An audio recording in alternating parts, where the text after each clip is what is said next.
There we go. Okay. All right. So this is group one. This is Kevin, Greg Allen right here. and yeah. So let's dive right in. So I guess just starting off with the creative response.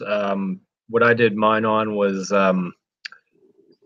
the sort of elements of media on like growing adolescent minds and how like so kind of like what we were watching in the video about different ads and things like that, and how that kind of portrayal of women and things like that would be an unhealthy kind of aspect, just in terms of like for the girls it kind of like makes them think that they're like objects, as opposed to people.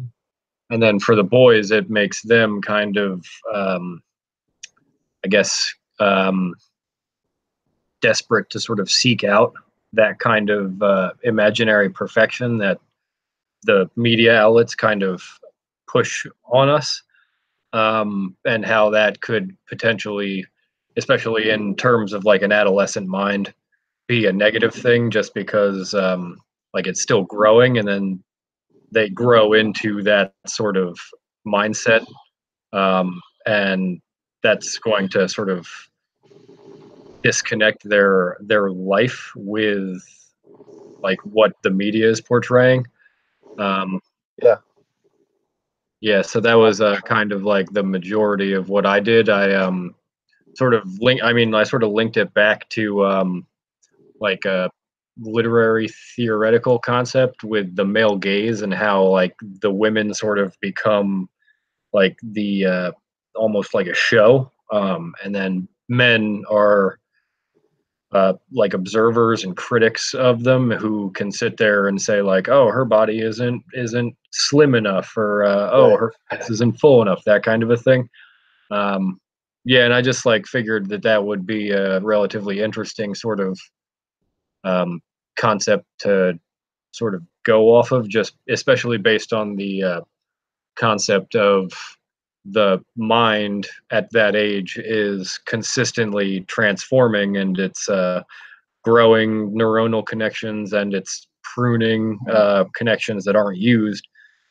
So if, like, say a connection in terms of that kind of an idea of like so for us, we're men, and as we were sort of growing up, if we were consistently being force fed that kind of a media concept, um, it would potentially like just cut us off to like the idea that like a woman is obviously a person, and it would connect neuronal connections that would say like, oh, a woman is an object and that's how you should treat her.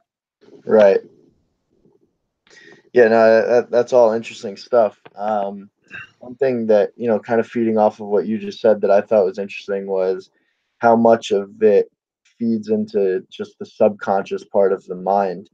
Um, you know, you were saying that we have these images where we look at woman as, oh, she's not thin enough, or she doesn't have a big enough lower half, whatever it may be. And when you think about why do we perceive women this way, or why do we look at women this way, and then you think, oh well, because for a long time that's what we've been seeing, and that's what's been seeping into our subconscious. So it's interesting that it's not always at the conscious level, and it really affects and changes how we think and how we see people. um, so yeah, nice job there.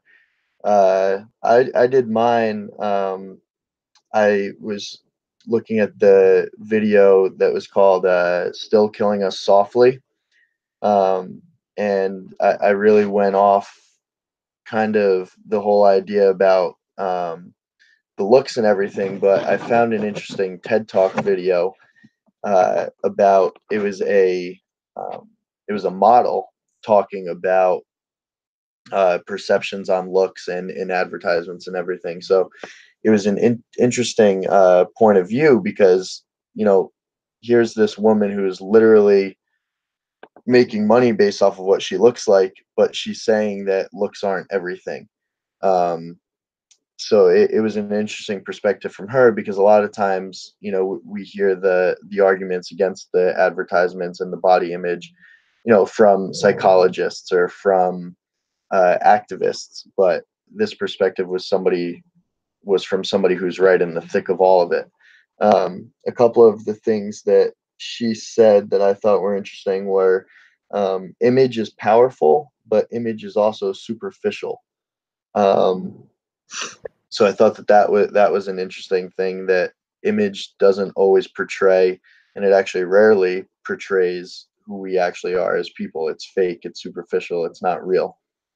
And then something else that I found interesting that she said was, um, pictures that you see of me are not pictures of me. Instead, they're constructions, and they're constructed by all types of different professionals.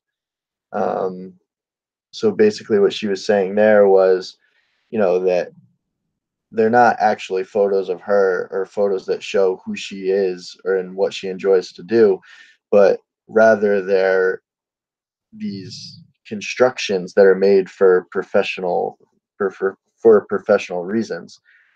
So makeup artists, photo editors, hairdressers all come together to make this thing that she doesn't even really feel defines who she is or what she's about. So I thought that that was an interesting video and an interesting um, going off point, based off of the video and the essay that we read. Yeah, yeah, and that kind of ties into that media video that we were watching about how like the companies that are attempting to sell their product are going to basically take the model that is um, posing for the ad, and like there was one part that it was saying that like they actually took four photos of the models, and then they actually like did like a Frankenstein thing where they took aspects from each one of them and kind of mushed them all together. So it's like kind of ties into like it. I mean, this is more of like the physical kind of element of it. Like you were saying that the photos don't say like what she is or who she is.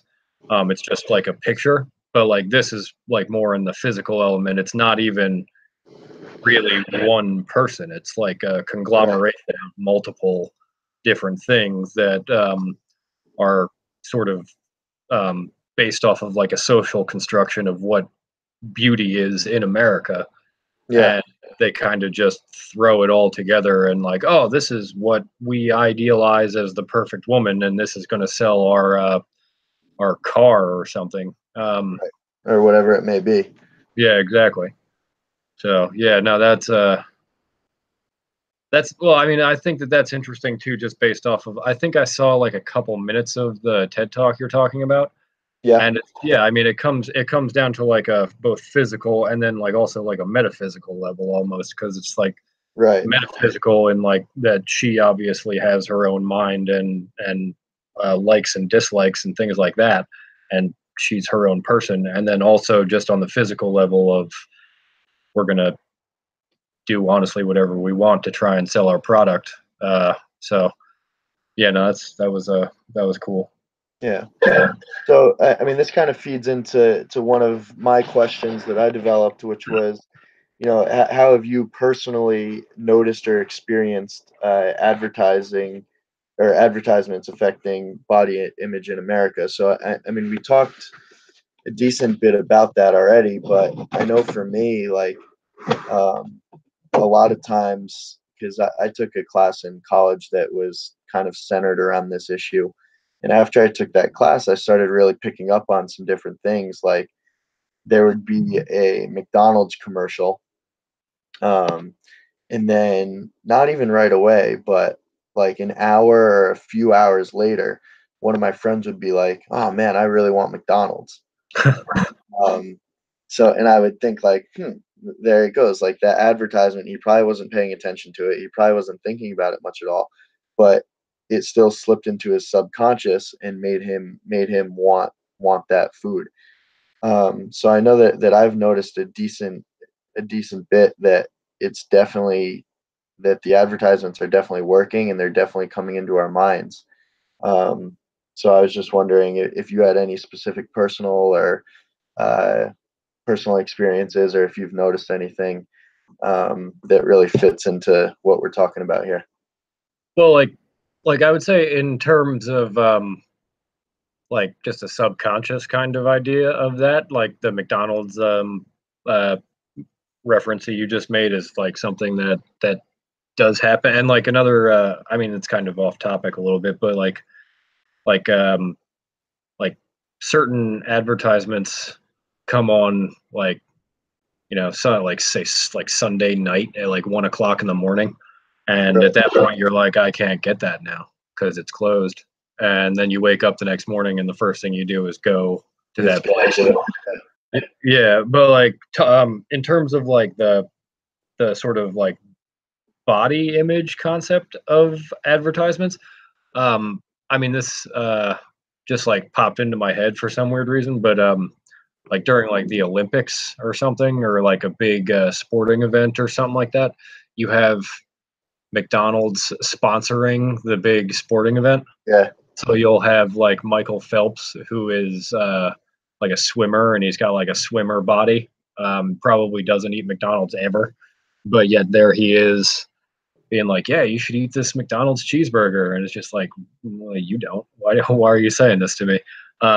So Yeah. like that could in essence sort of tie into like multiple aspects of it. Like, so you have like the advertisement being pushed on you by this physically fit person. So you're like, okay, I can go eat this McDonald's hamburger and still maintain that sort of like perfect body shape in one sense. But then you go and you start eating McDonald's too often, and it's going to obviously like clog up your arteries and lead to like heart disease and potential obesity and things of that nature. So it's kind of like it all ties together in like just a perpetual state of like an unhealthy lifestyle that is being pushed on you by like these relatively well-known people. Right. No, I mean, yeah, the thing you were saying about the sports is funny. It's a good realization, and it definitely plays into body image too, because I mean, you think, you're seeing all these extremely physical fit people on on the program that you're watching, and then you see the McDonald's commercials and maybe you start to feel bad about yourself, or whatever it may be. So it's an interesting tie in there. Yeah, yeah. Yeah, well, I guess sort of running on to the obesity Yeah. um, aspect of it. So I guess we can kind of jump into one of my questions. Um, one of my questions was, what types of measures can we take to reduce obesity and heart disease in, like, say, our youth? Hmm. Um, just because, like, I mean, like we were saying before, with that kind of like Michael Phelps, or like a soccer player, or like a football player, well, certain football players, um, like you have these sort of individuals who kids like look up to as role Right. models, and they're then they're using their sort of fame to push a product on the youth, and the youth are very what's the word I'm looking for? Incorrigible, maybe. Yeah. Yeah. So like they see their sort of idol eating a McDonald's cheeseburger or something, so then they start wanting to get McDonald's more and more often, and then that leads them into this sort of unhealthy lifestyle that we as Americans have kind of fallen into, of getting like your pleasure centers sort of quickly satiated, I guess, um, by going and getting that McDonald's cheeseburger when you probably should go to like the supermarket and buy some Get some fresh. healthy. Yeah, exactly, something healthy, and uh, and make it yourself and all of that good stuff. But instead these people who have like that sort of lavish lifestyle and can have like a personal chef or something do all of that stuff for them are then getting X amount of money from this fast food chain to sort of push that on the youth. Um, but that kind of doesn't really answer the question, I guess. But like I remember a couple of years ago, I think Michelle Obama was trying to do a like a healthy food option sort of thing program for like schools and everything, where they would take away like the sugary sort of sodas and like the unhealthy fatty meats and everything like that, Yeah. and kind of replace it with like a healthier sort of option. Um, I think that that is potentially something that could help, but I also think like at the same time, um, a lot of these kids have already been like brought up on things like McDonald's, so they are kind of like used to that, and then therefore trying to I don't want to say force them into a healthier lifestyle, but like by kind of removing the things that they enjoy out of the cafeteria is going to upset them and their parents and everything. So I'm just kind of trying to think of like a potential way that could get these kids to sort of eat healthier and things of that nature. Yeah. Well, one thing that I was thinking about, I mean, like you brought up with the schools, in the article it said that, outside of being at home, and probably even more so than they are at home, students are spending their time in school, and most of their meals are consumed, in school. I think the essay said that 50% of the calorie intake is at schools. So I think, like you were saying, it's important for them to have healthy options for lunchtime, instead of loading up on things that are high in calories or high in fat. Um, so I think that's interesting, and I thought that it was interesting in the essay when it said that 50% of the caloric intake is at schools.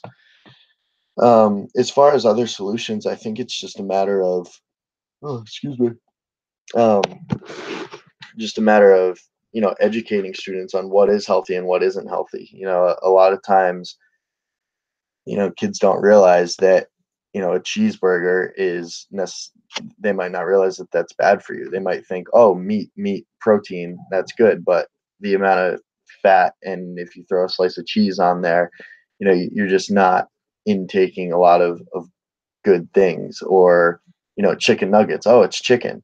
Yeah, well, it's fried to death. uh, so I think just educating students, and from a parenting standpoint as well, just educating kids on what actually is healthy, and letting them know the consequences and dangers of it as well. It's not just, oh, you eat this, it's not good for you. That they might not understand what that means. It should be explained like there are some serious health consequences here, and it's not just getting fat or getting bigger. With getting fat and getting bigger come heart problems and diabetes and all sorts of health issues. So not trying to scare them, but making them aware of the consequences of a poor diet.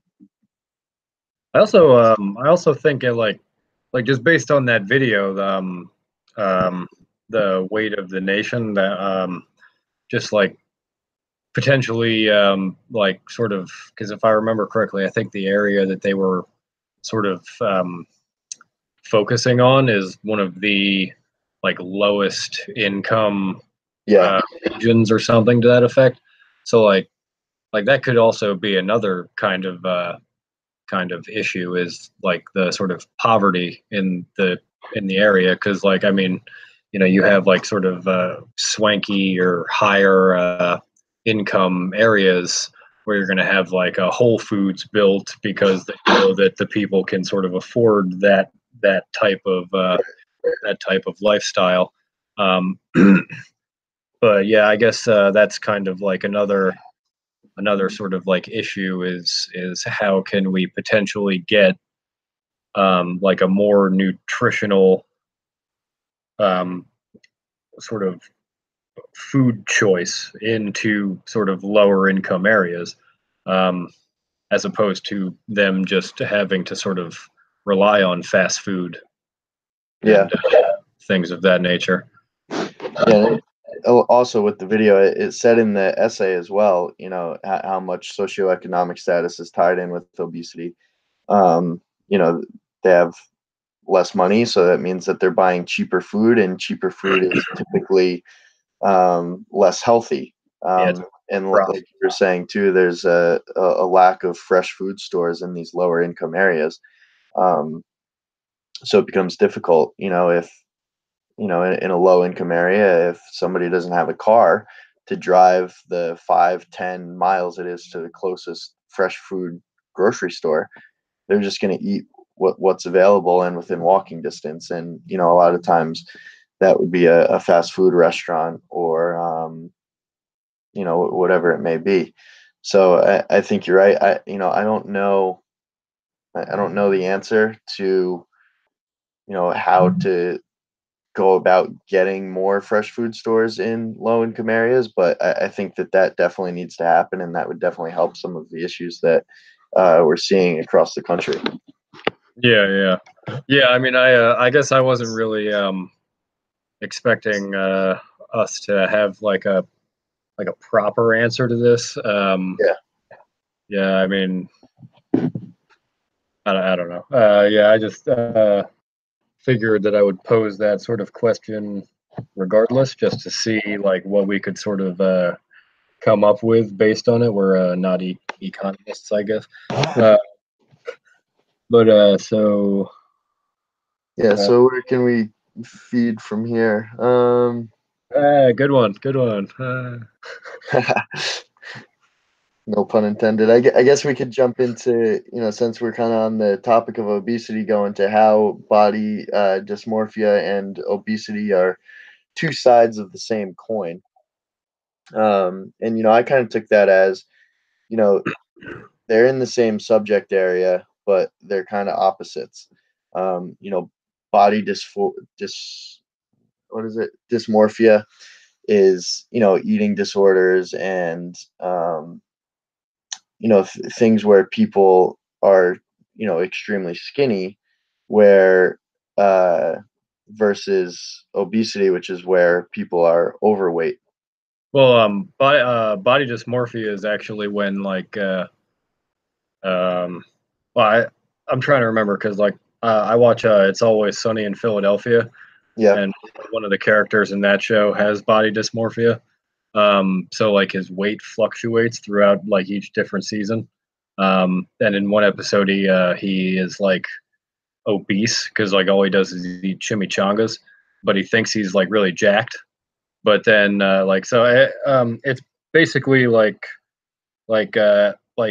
they were explaining it. It was explained in the article. It was like boys who are like muscular and toned and stuff like that can look at them. Yeah. Yeah, they look at themselves and think that they're too skinny, so they then have to like bulk up, and then that could, in essence, lead into obesity because it's like you're intaking more than you actually need. But Yeah. it also is like um it I believe it also is like where like if you're smaller, you like it's basically I think from what I understood, it's basically just like you're not satisfied with how your body looks. Like in girls, it's like they can be a completely healthy weight and think that they're too fat. So they then kind of fall into like anorexia and things like that. And then yeah, for the other side, it's boys who are like in shape but don't think they're big enough, so they bulk up and stuff. Um, so I in terms of how it is two sides of the same coin, I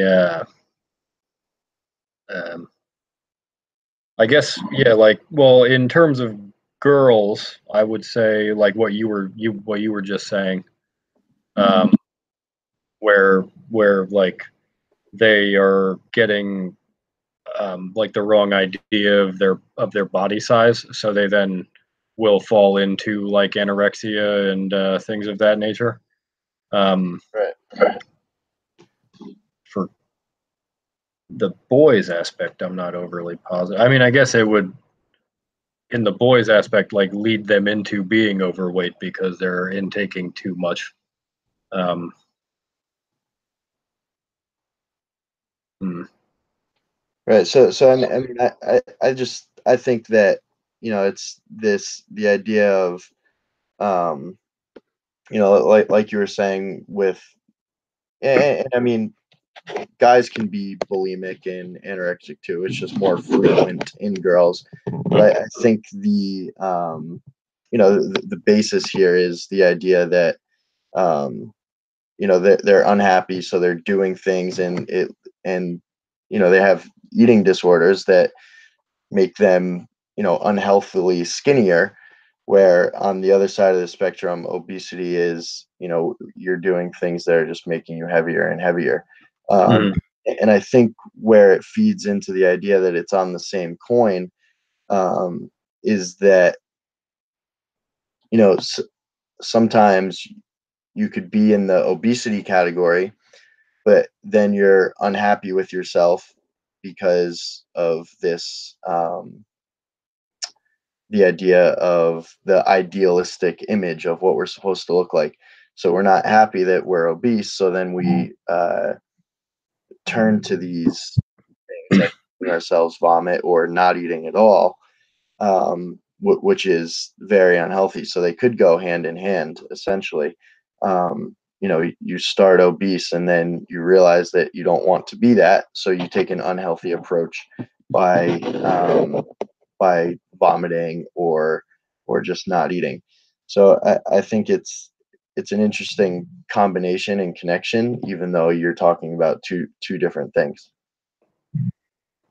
Yeah, yeah, yeah. I kind of yeah, I kind of see that. Um, yeah, it's like basically yeah, the like for like the body dysmorphia where you becoming like more and more skinny and gaining those types of sort of eating disorders where you're either not eating or throwing up and you're getting so skinny. Whereas on the other side of it, it's like, well, I just like what was happening in that video where the woman was like I was in shape and then I got married and I started eating more and more and I just started like basically losing control of my ability to like not eat all the time and then she just like noticed that she was getting heavier and heavier, so it's basically like they're two sort of almost eating disorders but Right. they're the reverse. So okay, yeah, I can see that now. Yeah, it's interesting. We already touched on the second part of that question. How do social, economic, and political factors contribute to obesity? Like we said, the socioeconomic, factor there with not having enough fresh food markets. And something that I just wanted to add in there, now that I'm remembering it, is, the idea of the fact that the essay was saying how, we essentially encourage discrimination against people who are obese. You turn on the TV, and they were saying in the essay that, you'll see cartoon characters who are overweight and they're lazy or they don't have a good job or they're being made fun of by their friends. So, we're seeing this as a society and we're accepting it and tolerating it. Um, and that definitely does not help the problem for people who are overweight. So I just wanted to throw that in there too, as I thought of it. Well, like like with the social aspect too, it's like with with girls. and like adolescent girls in high school. Like it's like the movie Mean Girls, where you have the popular girls who are like that sort of media's notion of like what a perfect woman is, and those girls are like the popular ones who dress in a certain way, and they basically like sort of shun and make fun of the girls who aren't just like them, kind of a thing. So Right. like, and then those girls that are being sort of made fun of in that particular movie would then be people who would sort of slide into like anorexia and things like that in the real world. So it's kind of like how society deems certain um, aspects. And I mean like a high school high school hallways and classrooms are vicious. Like just based Yeah. on my own sort of memory of it. Um, I mean, granted, I wasn't overly um, in any like one sort of social faction, I guess, but just like remembering how like because I have three sisters, and just remembering how like they kind of navigated their way through that, and then there was like always some kind of story that they would come home with about like this person or that person and how they did whatever to someone else and all that kind of stuff. So it's like, yeah, I mean, it's like it's a jungle that Yeah. that's in terms of like that social dynamic, especially at that age. Um, but political factors, I wasn't overly positive of how a political factor could kind of. Well, I think with political factors, it's kind of what I was saying before with the idea that we're tolerating and we're accepting the discrimination, and Oh, okay. like I mean, feeding into the socioeconomic role of everything, we see that it's kind of a chain where the people in lower income areas are tend to be people of color or people of Hispanic descent, and then the people in those communities have higher obesity rates. So it's just kind of like this institutionalized chain of one thing after the other that's sought out to make things difficult for people of color or people with less money. And it ties into a lot of different aspects of life. So I think that's where some of the political factors come into play. Well, that actually kind of perfectly segues into my other question. So my other question was, do cultural differences have an impact on adolescent development, and how? Right. So I would say certainly. You said cultural differences. Yeah, yeah, Yeah. yeah. So I think that the idea of people coming from different backgrounds and people growing up in different environments, you know definitely leads to people having different experiences and looking at how they view the world. So staying on task here with, say, somebody who grows up in a low income area, right, and the people around them are bigger because they don't have access to those fresh grocery stores. They're going to think that that's the normal, and they're going to think that it's okay to be big because mom is big, dad is big, uncle is big, my aunt is big. Whereas somebody who grows up in a middle class or upper class environment and does have access to those fresh food markets, they'll be able to um, look to their parents who might not be obese and say that, okay, that's the normal, and there's fruits in my house and there's vegetables in my house, and we're eating chicken and broccoli for dinner, and um, my mom tells me McDonald's is a special treat. So I think those different upbringings and different situations that people are born into definitely lead to different experiences and different views of the world. Yeah, yeah. I mean, like in the article, also, there was a bit that was saying, like, kind of tying back into the sort of media depiction of beauty and everything, that Right. African American girls are actually, like, apparently, according to the article, it was saying that African American girls are much more confident in their like appearance and things of that nature, just because they aren't, I guess, they aren't like, I guess, like a focal point of the media, so like they can sort of um, grow and be confident in themselves because they don't have to adhere to that particular sort of like white brand of beauty that that say like the white girls would have to. Um, and I believe there was also something to the effect of I believe it was African American girls and uh, Spanish descent girls. Um, I can't remember if it was they matured into sort of like puberty earlier or if it was later than white girls. I can't remember exactly what the article said, but it said that they had like a different time frame for for their sort of growth into pubescent stages. Um, and that was something I found relatively interesting, just based on like the fact that there are differences in that. That wasn't something I was expecting to hear. Yeah.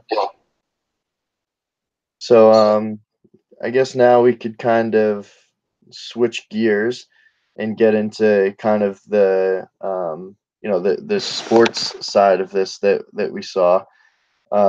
So first, I was just wanted to touch a little bit on the football video and the head injuries. So one of my questions was, how do head injuries affect adolescent minds?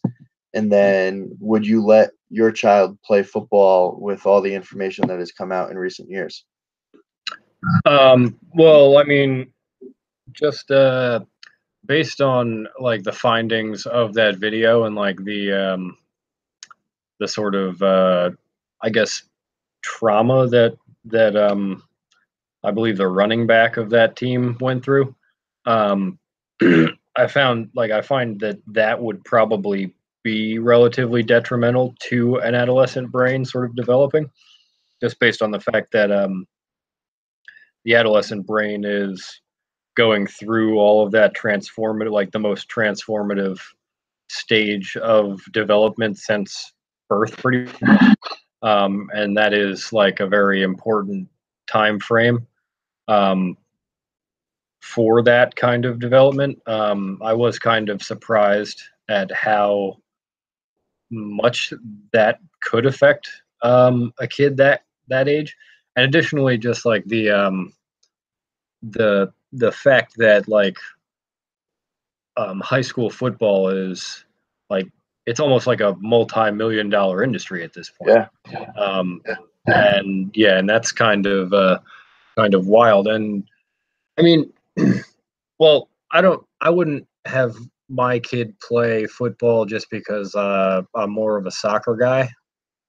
But if I was a football guy, I would think that I would probably have allow my child to play football just because there's so much like money and sort of technology being put into attempting to keep not only the kids but also like the NFL players right.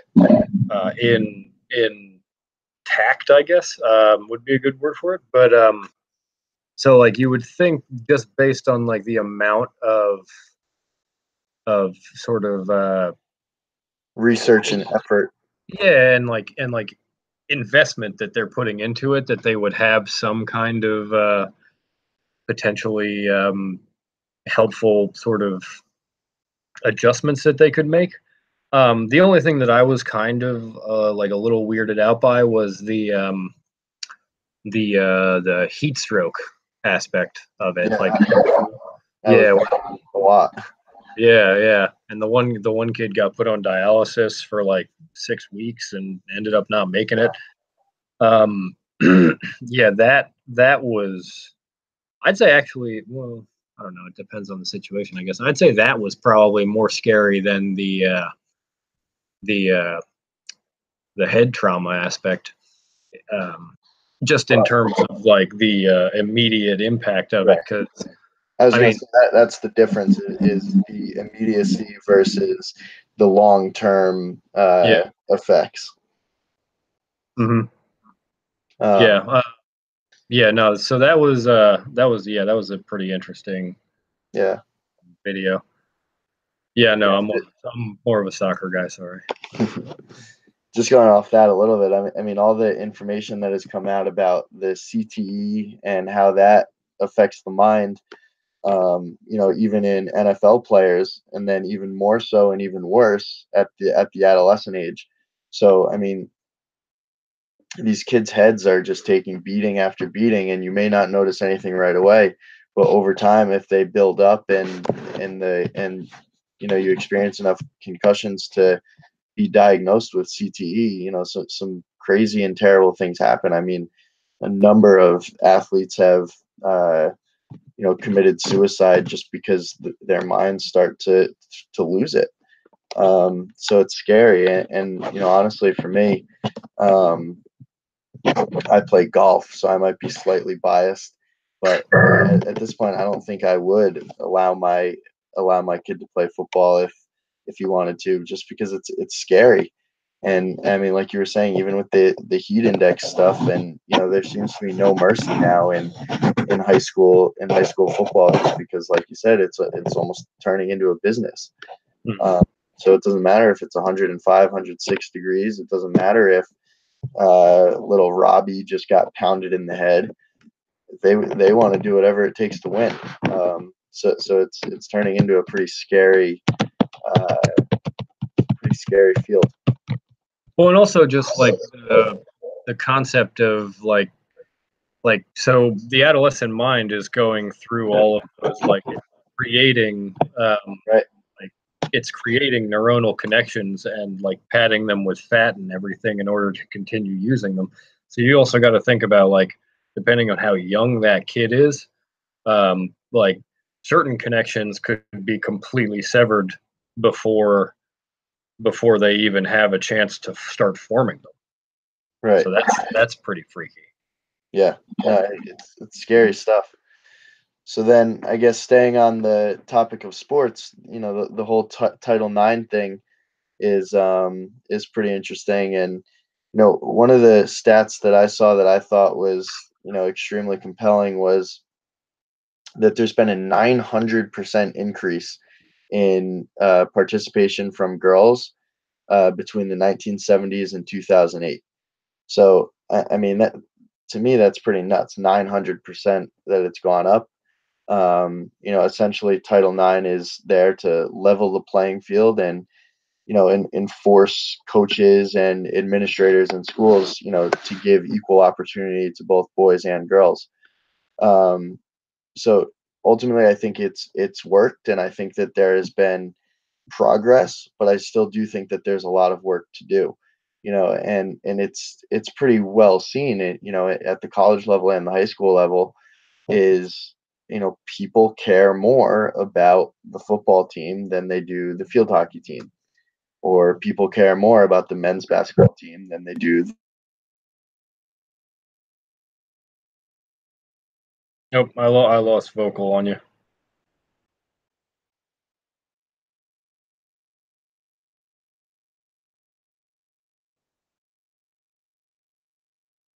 Mm.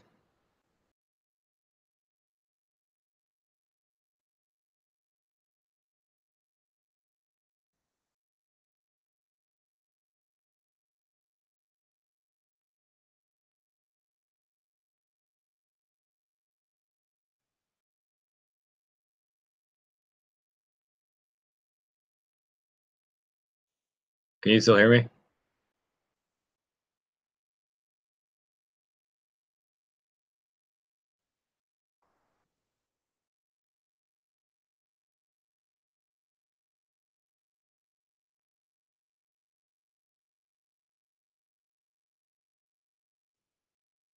Uh,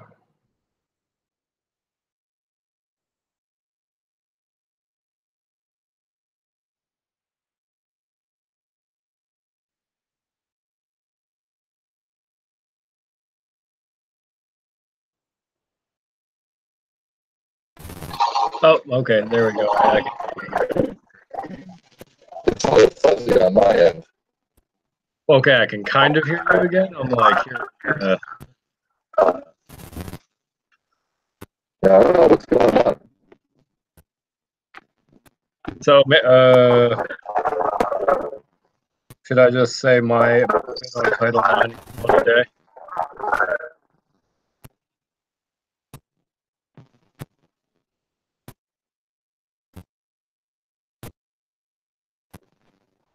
I think the oh, okay.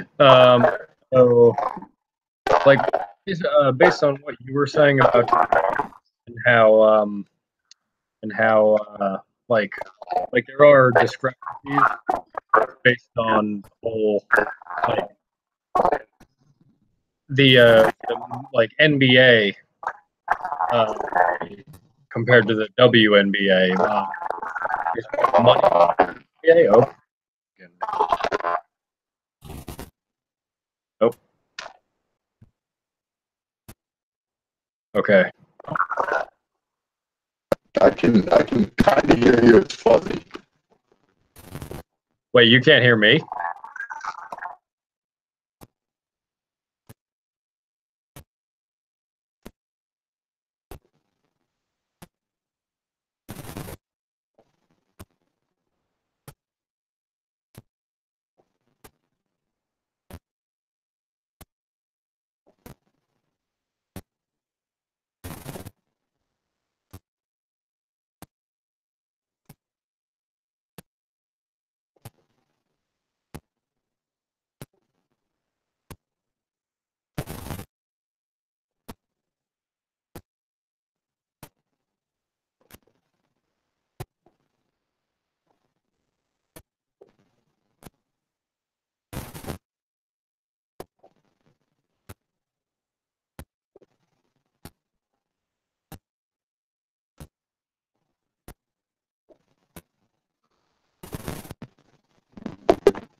That's